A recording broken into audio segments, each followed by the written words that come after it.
saludó, que ya se siente cómodo, vamos a estar orando. Amén. Señor y Padre que estás en el cielo, te damos gracias porque tú has sido bueno, Señor. Gracias porque tus misericordias se revelan a nosotros cada mañana. Señor, y te pedimos que ahora seas tú hablando a nuestras vidas y a nuestros corazones, que seas tú tomando el control, Padre, de este servicio y de esta palabra. Háblanos, Padre, enséñanos, redargúyenos. Sé que esta palabra viene del cielo para cada uno de mis hermanos, y así como me ha enseñado y me está enseñando aún, Señor, espero que lo haga con mis hermanos. En el nombre de Jesús, amén.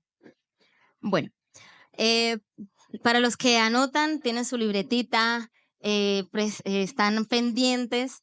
Hoy la predicación es un poco bilingüe. La predicación tiene por título Seek the Wisdom. Si no saben, por allá está Mateo y por este lado está el hermano Abraham, que ellos les pueden ayudar un poco. Y para entrar en materia, yo no sé cuántos de ustedes se han visto o sus hijos se han visto los Backyardigans. Digan conmigo amén. Los Backyardigans, donde estaba Tyrone, Yuniqua, Pablo. Bueno, resulta que estos animalitos, ¿no? Que representan niños, vivían en un patio y salían y ellos se imaginaban aventuras, ¿no? Y imaginaban que iban al espacio, que iban por allá por México y ellos, mejor dicho, tenían sus aventuras. Y en uno de esos episodios, me acuerdo, porque yo no estoy tan vieja todavía, que había un episodio de la búsqueda del tesoro, ¿no? Ellos llegaban como a una isla, náufragos, y entonces empezaron a buscar la X, porque debajo de la X estaba el tesoro, ¿cierto? Y así, como en este episodio de los niños, ellos buscaban un tesoro, nosotros también tenemos que buscar un tesoro. Acompáñenme a Proverbios capítulo 2 del 4 al 5. Proverbios capítulo 2 del 4 al 5. Dice así: busca la sabiduría como si fuera plata, como si fuera un tesoro escondido. Entonces aprenderás a respetar al Señor y sabrás lo que es conocer a Dios. La versión en inglés, y aquí es donde todo va a cobrar sentido, es que en inglés seek es buscar, pero buscar con detenimiento, ¿sí? Hay 3 palabras para buscar en inglés, que es search, look up y seek. Pero seek tiene un detalle, que es cuando tú lo buscas con intención. Cuando tú vas y mueves las cosas y empiezas a buscar y a desordenar. El resto son como por encimita o para objetos, pero seek tiene una profundidad mayor. Y las versiones en inglés, cuando se refieren a buscar en este versículo, se refieren a seek porque es profundo. No es algo que tú miras y lo encuentras enseguida. Es algo que tú tienes que hacerlo con detalle. Esforzarte por encontrarlo. Y para conocer a Dios, como hemos venido hablando en las últimas predicaciones aquí, necesitamos no solamente entender, tener la voluntad, la palabra del Señor, sino también la sabiduría para entenderla, para interpretarla y para aplicarla. Porque tener conocimiento no te hace una persona sabia. El conocimiento y la sabiduría son 2 cosas totalmente diferentes. El conocimiento tú lo adquieres en el trabajo, en una universidad, en el colegio, en un curso, leyendo la Biblia. Si yo les pregunto a ustedes Josué 1:9, ustedes se lo saben, ¿cierto? Si yo les pregunto el Salmo 23, ustedes se lo saben. Pero la sabiduría es coger esa palabra que ustedes tienen y aplicársela a ustedes mismos. Saber qué es lo que Dios quiere con esa palabra. El conocimiento lo adquirimos nosotros, cuando ustedes quieran. Curso, universidad, Biblia, o sea, todo, memorizar. Pero la sabiduría la da Dios. Eso dice Santiago capítulo 1 al 6. Dice, si alguno de vosotros se ve falto de sabiduría, o sea, que como que se le está acabando, como que se le está agotando, pídala a Dios, el cual la da a todos abundantemente y sin reproches. O sea, no es algo que se da poquito como a veces que uno tiene que pagar universidad, cursos y todo ese tipo de cosas. No, la sabiduría la adquiere todo el mundo. Y para empezar a ilustrar un poco esta idea, la diferencia entre conocimiento y sabiduría, para que no se me vayan a perder, vamos a una de las historias, yo creo que más conocidas que hay en la Biblia. Está en el libro de Juan, capítulo 3, del 1 al 10. Y precisamente es la historia de Jesús y Nicodemo.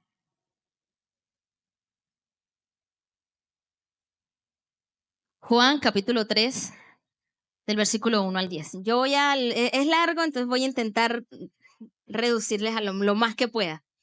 Dice el versículo 1, había un hombre judío llamado Nicodemo, un líder religioso judío de los fariseos. Una noche fue a hablar con Jesús. Rabí, que significa maestro. Le dijo, sabemos que Dios te ha enviado para enseñarnos. Las señales milagrosas que haces son la prueba de que Dios está contigo. Jesús le respondió, te digo la verdad, a menos que nazcas de nuevo, no puedes ver el reino de Dios. ¿Qué quieres decir? Exclamó Nicodemo. ¿Cómo puede un hombre mayor volver al vientre de su madre y nacer de nuevo? Y ahí Jesús empieza a hablarle del bautismo del Espíritu Santo, de nacer del Espíritu, de ser llenos por el Espíritu Santo.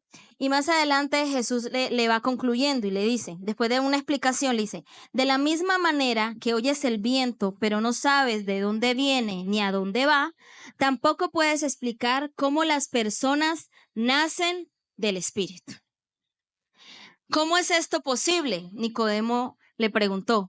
Y Jesús le contesta, tú eres un respetable maestro judío y aún no entiendes estas cosas. Muchas veces nosotros somos como Nicodemo. Estamos llenos de Biblia, estamos llenos de conocimiento, estamos llenos de palabra y de toda clase de cosas, pero no tenemos sabiduría para entenderla. Los fariseos eran los encargados de enseñarle al pueblo. Pero incluso el maestro no entendía lo que estaba en la palabra porque no tenía la sabiduría para interpretarla, entenderla y aplicarla. Nicodemo llega diciendo, sí, tú vienes de Dios. Nosotros sabemos que tú vienes de Dios porque lo que tú haces no lo podemos hacer nosotros. O sea, no tiene sentido. Y Jesús en sus preguntas le dice, ¿cómo así? Tú enseñas de la ley y la ley habla de mí. La ley da testimonio de mí, tú debes conocerme, tú debes entender lo que yo estoy hablando. En este relato no solamente se habla del Espíritu Santo y de su poder, sino que se relata de un encuentro entre un hombre que conocía la palabra y la palabra hecha hombre. Muchas veces nos pasa a nosotros. Dios nos habla, nosotros leemos la Biblia y empezamos a caminar, pero no tenemos la sabiduría para entenderlo, ¿cierto? Efesios en el capítulo 1 dice que el Señor nos revela y nos hace entender por medio del Espíritu el mensaje de Dios. Y ahí es cuando nosotros empezamos a reclamarle a Dios, ¿no? Porque cogemos la Biblia como si fuera un ticket para reclamar promesas, ¿no? Entonces, yo te prosperaré, yo te abundaré. Entonces, cogemos la Biblia como un ticket y empezamos a reclamarle a Dios. Es que tú me dijiste, es que tú me prometiste, es que tú me revelaste, es que tu palabra dice, pero Dios no funciona así. Se necesita sabiduría para poder entender la palabra. Y el primer paso, que son dos solamente, no se preocupen, no me voy a extender mucho. Y el primer paso para adquirir sabiduría o empezar este camino, esta transición, necesitas un corazón humilde. ¿Qué necesitamos? ¿Qué necesitamos fuerte? Eso. Salmo 25:9.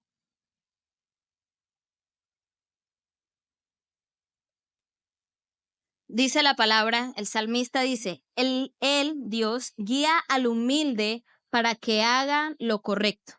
Les enseña el camino. Para tener sabiduría necesitamos la capacidad o la habilidad de ser humilde. El libro de Proverbios dicen que los necios desprecian la sabiduría y la disciplina. Y una persona orgullosa nunca va a alcanzar la sabiduría por el simple y sencillo hecho de que no va a someter su mente a la voluntad de Dios. El ego de esa persona que tiene el orgullo es tan grande que no se lo puede entregar a Dios. Y es que yo tengo razón, y es que yo me paro, y es que yo digo. Y la Biblia dice que Dios resiste a los orgullosos, pero da gracia a los humildes. Y hablando con los profesores o la profesora de la casa, uno de los estudiantes más difíciles de enseñar precisamente no son los más revoltosos, no son los que brincan, saltan y, mejor dicho, hacen piruetas, sino los estudiantes que creen que lo saben todo. Entonces el profesor intenta enseñar, intenta dar un nuevo tema, pero esta persona, como cree que lo sabe todo, se resiste a adquirir eso que se quiere enseñar. Eso sucede con los padres hacia los hijos, los jefes con los trabajadores, y también sucede con las personas de altos rangos, los dueños de empresas que están muy arriba. Cuando les toca empezar de cero o alguien les quiere enseñar, es muy difícil, hay un choque porque esas personas sienten que ya lo saben todo y que tienen la sabiduría de todo. Entonces, cuando alguien les va a enseñar algo nuevo, ponen resistencia. Para adquirir la sabiduría de Dios, debes ser humilde y someter la mente a Cristo. Que Cristo sea el que te enseñe. Y ese sometimiento requiere de disciplina. ¿Por qué? Porque todos los días se va a levantar el ego. Todos los días se va a levantar el orgullo. Y todos los días hay que doblegar el yo. Hay que doblegar el yo puedo, yo hago, yo soy, yo digo. Pablo dijo en 1 Corintios 9:7, dijo, sino que golpeo mi cuerpo y lo pongo en servidumbre. Hay que dejarnos enseñar por Dios. Job capítulo 38, versículo 3 al 4. Job había pasado por un proceso, mejor dicho, de todo tipo. Y en medio de ese, Job dijo, empieza como a cuestionar un poco la justicia de Dios, la sabiduría de Dios, el cómo Dios hace las cosas. Y entonces Dios le responde a Job y le dice, en Job 38, del 3 al 4, prepárate, muestra tu hombría, porque tengo algunas preguntas para ti y tendrás que contestarlas. ¿Dónde estabas tú cuando puse los cimientos de la tierra? Dímelo, ya que sabes tanto. A veces nosotros queremos poner en duda o empezamos a exigirle a Dios, pero no tenemos la sabiduría para competir contra Dios. Ni todo nuestro entendimiento podría entender la mente de Dios, si no es por su sabiduría que viene de lo alto. Muchos ateos saben Biblia, se la saben, se la citan, se la memorizan, pero ellos no la entienden porque no tienen a Dios. En el Salmo 119, versículo 34, pues es un versículo que sirve como oración, si ustedes la quieren hacer, y dice, dame entendimiento y obedeceré tus enseñanzas. Las pondré en práctica con todo mi corazón. El punto número 2. Necesitas ser guiado y pastoreado.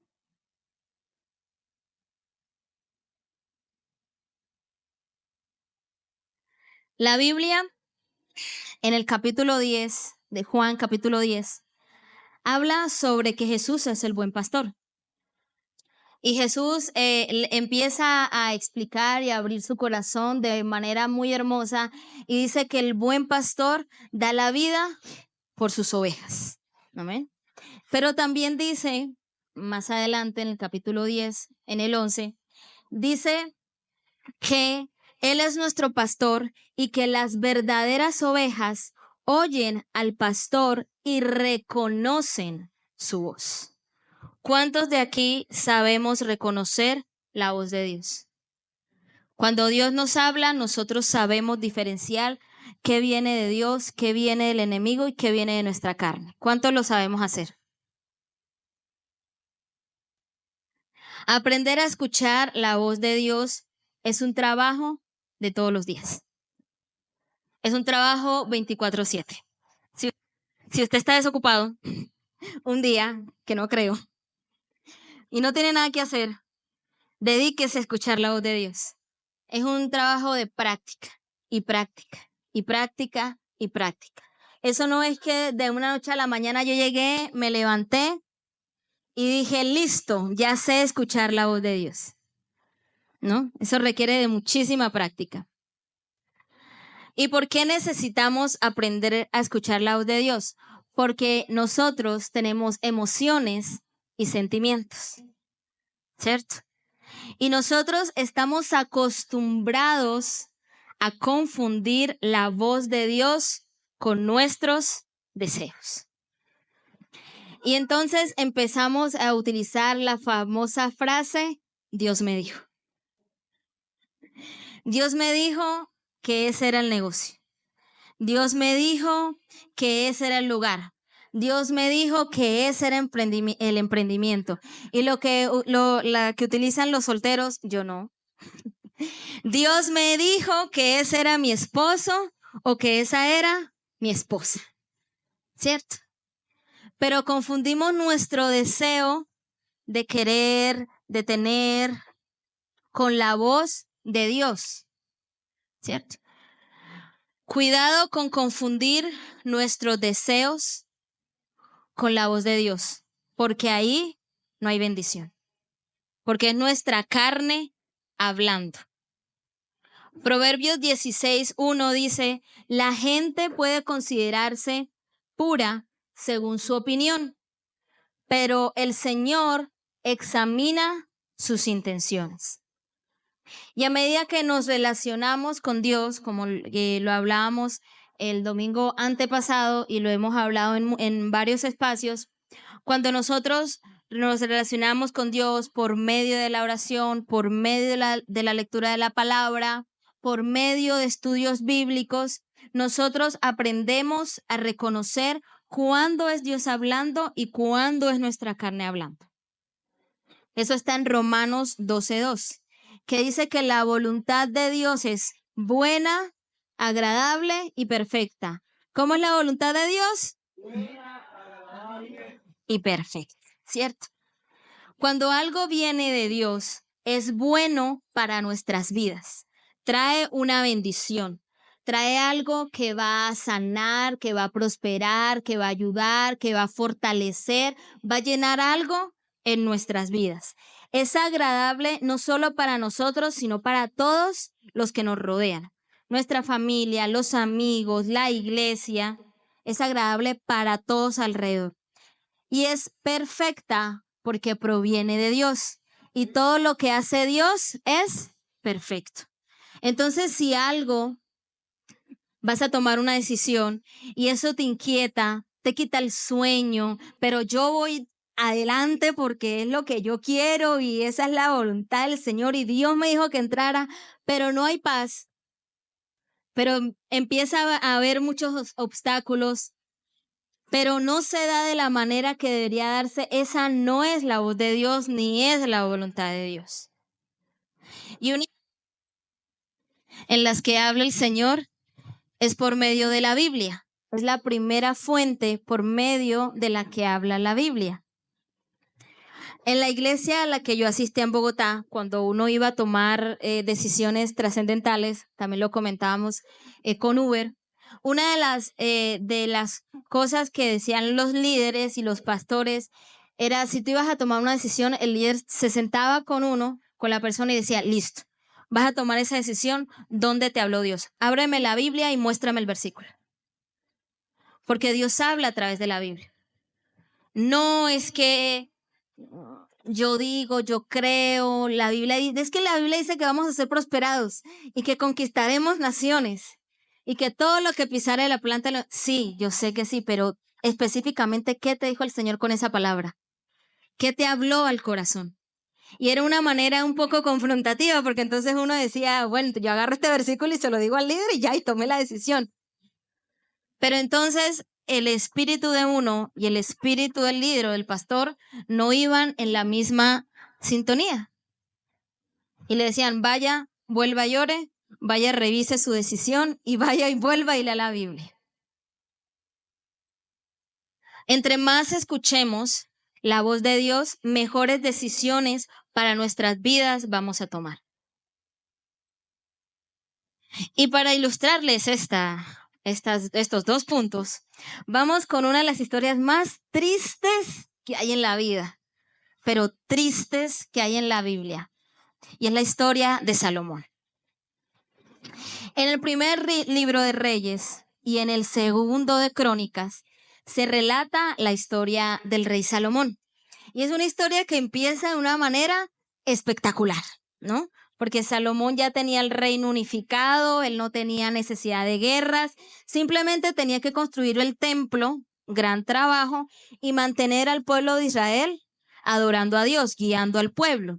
Ya Dios le había dado paz con todo el mundo alrededor. Y dice Primera de Reyes en el capítulo 3, empieza a narrar la historia de cómo Dios se le revela a través de un sueño, ¿no? Y le dice, Salomón, pídeme lo que quieras que yo te lo voy a dar. O sea, lo que tú quieras. Oro, plata, incienso, mira todo. O sea, una casa, un carro, el trabajo de tus sueños, amén, aleluya. Todo lo que ustedes quieran. Y entonces, Salomón le dice, Señor, este pueblo es demasiado grande. Yo no puedo, yo soy un niño. Yo no puedo reinarlo. Necesito que tú me des sabiduría, me des de tu entendimiento. Primera de Reyes, capítulo 3, versículo 12, aparece la respuesta del Señor y le dice, te concederé lo que me has pedido. Te daré un corazón sabio y comprensivo como nadie nunca ha tenido ni tendrás jamás. Un paréntesis, en la historia de Israel no hubo nunca un rey tan sabio como Salomón. Nunca en la historia. Pero el exceso de confianza de Salomón, el orgullo de su nación y el deseo de expandirse le jugaron una mala pasada. Le ganó el deseo de ser famoso. Cuenta la historia y la Biblia que llegan dos mujeres, Salomón le resuelve el dilema con los bebés y empiezan a llegar personas para escuchar a Salomón. Incluso llega la reina de Saba, de un pueblo lejano, a escuchar a Salomón. Pero Salomón había pedido sabiduría para reinar, pero no para reinarse a sí mismo, para gobernarse y dominarse a sí mismo. Y hay gente en la iglesia y en el mundo, en ciertos ámbitos, que es excelente dando consejos. O sea, que usted los escucha y usted dice, wow, impresionante, tiene razón, pero su vida personal es un desastre. Sabe dar consejos, pero no aconsejarse a sí mismo. Y eso es por falta de sabiduría, por falta de buscar a Dios. Y en el capítulo 11 del primer libro de Reyes se empieza a narrar la caída de Salomón. Dice el versículo 1 que Salomón amó y se casó con demasiadas mujeres, ojo con las mujeres, y mujeres precisamente que Dios rechazaba, que Dios no quería. Dice que se casó con la princesa de Egipto, con mujeres hititas, con mujeres moabitas, con mujeres amonitas y con mujeres edomitas. con, con todititas, con todas las que no tenía que casarse, precisamente con esas se casó. ¿Por qué? Porque Salomón quería expandirse. Moab y Edom quedaban al lado de Israel.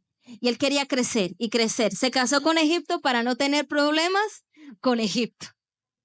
Y empieza a expandirse. Y quería expandirse. Y dice en el versículo 2 que el Señor había instruido claramente a los israelitas. Cuando el pueblo de Israel viene saliendo de Egipto, el Señor le entrega unas leyes y unas normas, Deuteronomio y Levítico. Y en esos libros están todas las leyes del pueblo de Israel, cómo vestirse, cómo hacer el arca, cómo se visten o sea, todo, incluso cómo debían casarse.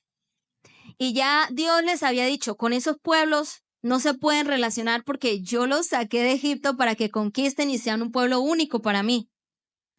Y dice, cuando les dijo, no se casen con ellas porque les desviarán el corazón hacia sus dioses.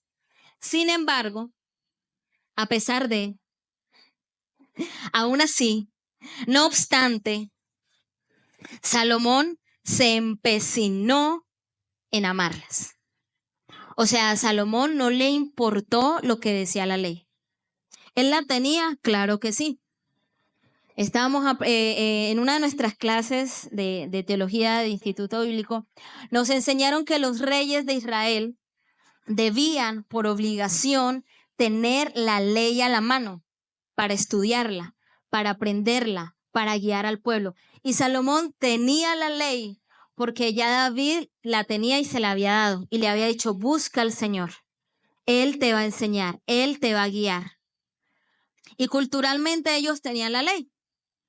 Pero a Salomón no le importó lo que decía la Biblia. No le importó todo el conocimiento y la sabiduría que él tenía para gobernar. Para su vida eso no era válido. No lo puso en práctica. Los deseos de Salomón tomaron el control. Y utilizaba la sabiduría para gobernar. Pero para él, como diciendo, la Biblia es para el pastor y para los líderes, para mí no es. Eso es para ellos, que ellos la apliquen, pero yo con mi vida hago lo que quiera. Y el mismo Salomón escribió en Eclesiastés 1:10, 10:1, perdón. Eclesiastés capítulo 10, versículo 1. Es un versículo que mi mamá nos repite una y otra vez, una y otra vez, una y otra vez. Y dice, las moscas muertas hacen heder y dar mal olor al perfume del perfumista. Así, una pequeña locura al que es considerado como sabio y honorable. La pequeña locura de Salomón fue casarse con cuanta mujer le sirviera. Y eso le dañó el corazón a Salomón. No sometió sus decisiones, su corazón, su vida a Dios. Ni escuchó la voz, ni leyó la ley, ni interpretó la ley. ¿Habían sacerdotes en esa época? Sí. ¿Habían profetas en ese tiempo? Sí.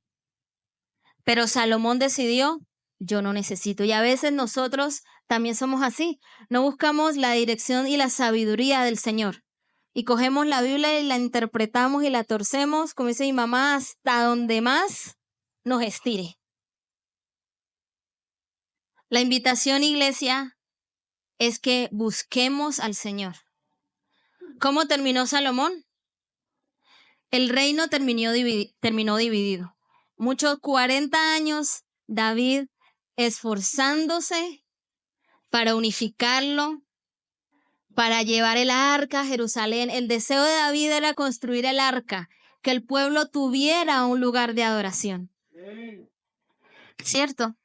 ¿Y qué pasó con Salomón? Salomón acabó con todo.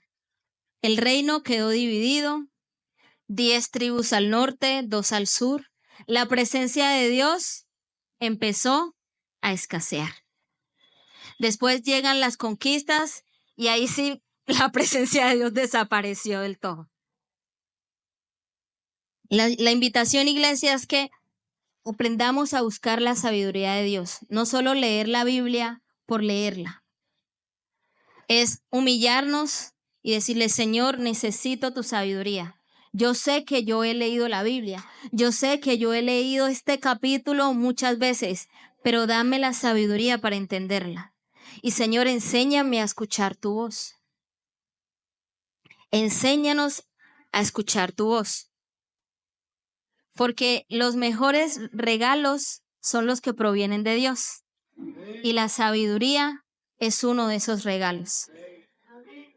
Los invito a que se pongan de pie, iglesia, vamos a estar orando.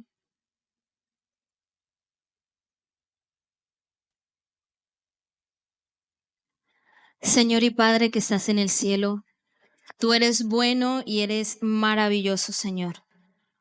Tú eres poderoso. No hay nada, Señor, que escape de tu mano, que escape de tu vista, de tu conocimiento. Tú todo lo ves, todo lo entiendes, Padre. En esta mañana, Señor, te pedimos que nos enseñes, que seas tú moldeándonos, que nos des esa sabiduría, Padre Celestial, pero no una sabiduría solamente para aconsejar, Padre, una sabiduría para gobernarnos a nosotros mismos. Señor, enséñanos a doblegar nuestro corazón ante ti. Enséñanos a doblegarnos a tu voluntad. Que cuando nosotros nos acerquemos a tu palabra, nos acerquemos a tu conocimiento, tengamos la sabiduría para aplicarla a nuestra vida, porque sabemos que en ella encontramos bendición. Señor, ayúdanos a humillar nuestro ego y nuestro yo para que tú nos guíes, para que tú nos lleves, Señor. Te pedimos que nos enseñes a escuchar tu voz.